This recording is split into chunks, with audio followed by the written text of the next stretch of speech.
There is a moment many people reach after being discarded or distanced from a dismissive avoidant. A moment where the question stops being, how do I get them back? And becomes, why am I trying so hard to repair something they are choosing not to engage in? Today's episode is about answering that question, honestly, compassionately, and without false hope. This episode is not about blame. It's not about labeling someone as bad, broken, or incapable of love. It's about understanding a truth that can feel painful, but is ultimately freeing. No amount of work one partner does can compensate for another partner's lack of capacity. If you were discarded by a dismissive avoidant, your urge to understand, repair, or wait makes sense. You likely felt a real connection, moments of genuine closeness, hope based on early vulnerability. Your nervous system is trying to restore safety by making meaning, but meaning-seeking can quietly turn into self-abandonment when it's aimed outward instead of inward. One of the most persistent myths in attachment dynamics is this: if I do enough work, they'll eventually feel safe enough to stay.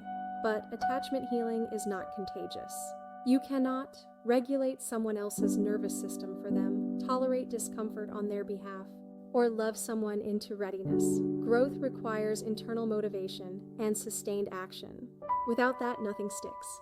If you identify as dismissive avoidant and you're watching this, you may genuinely care. You may miss people you've left. You may feel guilt, regret, or nostalgia. But care without repair still leaves people alone.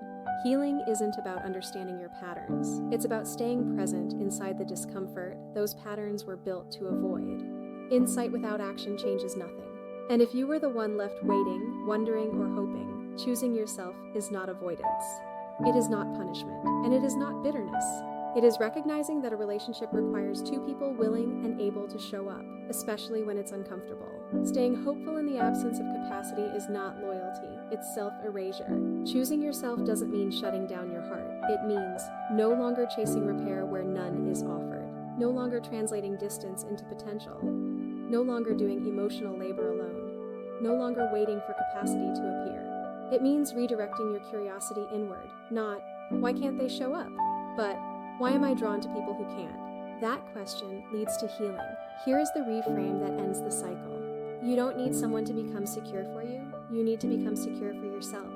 Secure attachment is not about keeping someone who leaves. It's about choosing relationships where repair, presence, and reciprocity are normal. No amount of work one partner does can replace another partner's willingness to show up. For dismissive avoidants willing to do the work, healing is possible, earned security exists. And for partners who were discarded, clarity is not cruelty. Choosing yourself is not giving up. It's graduating from patterns that no longer serve you.